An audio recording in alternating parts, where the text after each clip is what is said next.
of Wyoming is recognized. Thank you, Mr. Chairman. Thank you, gentlemen, for being here. I recall when Signature Bank failed that there was a lot of blame placed on digital assets, so I want to explore that a little bit.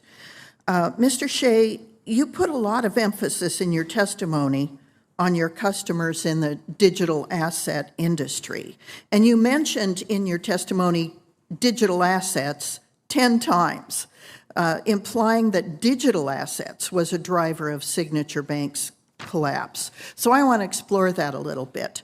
Did Signature Bank hold digital assets? I did not. Signature Bank did not hold or custody any digital assets, but I just want to clarify one thing. Did you trade digital assets? No. So the point here is you had depositors that were in the digital asset industry, correct? Yes. But the deposits were in U.S. dollars. They were in cash, like any other depositor, correct? Yes, all the deposits were in U.S. dollars. Okay, so according to the New York DFS, deposits from digital asset businesses in cash, not crypto, made up about 18% of total deposits prior to your bank's collapse. Also, according to New York DFS, outflows on March 10th were relatively proportional, meaning depositors who had nothing to do with digital assets were responsible for the significant majority of withdrawals during the run. Do you agree with that statement? Yes, I did not point earlier, as in the first part of your first question, to digital assets being a particular cause or not.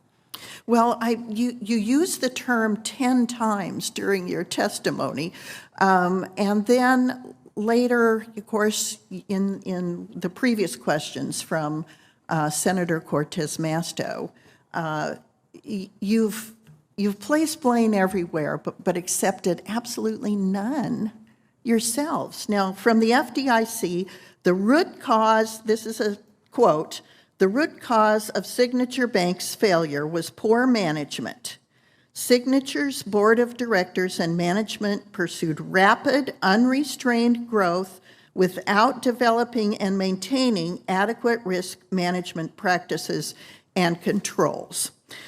So you had regulators telling you that there were inadequate risk management controls in your bank, and you allowed them to go unaddressed for a very long time. Why is that? The board was making sure that these were addressed. The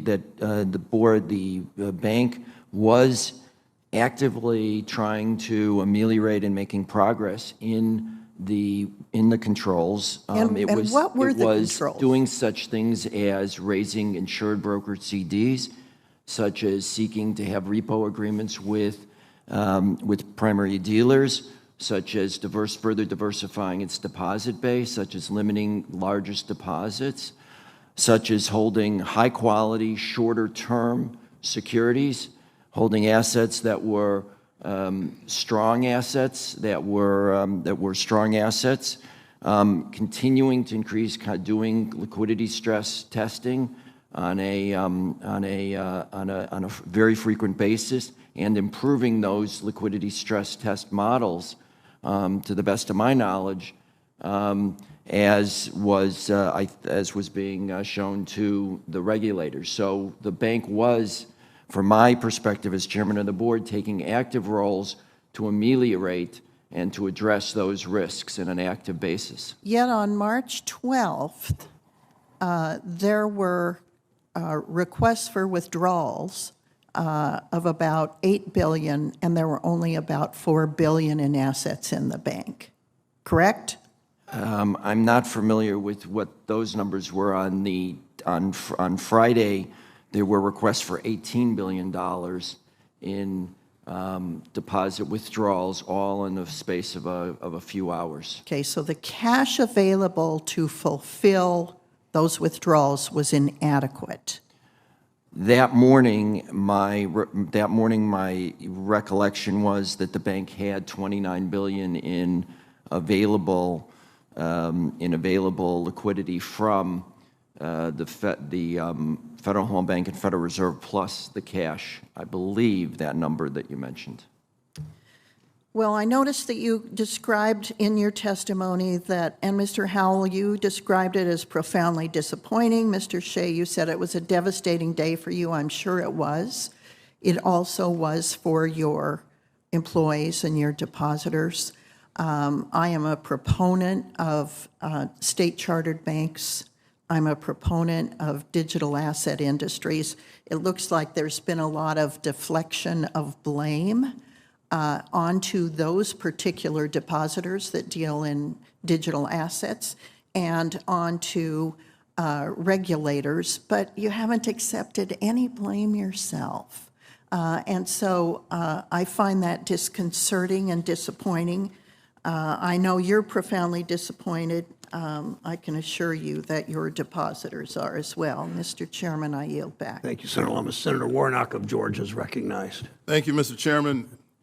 We've seen this movie before.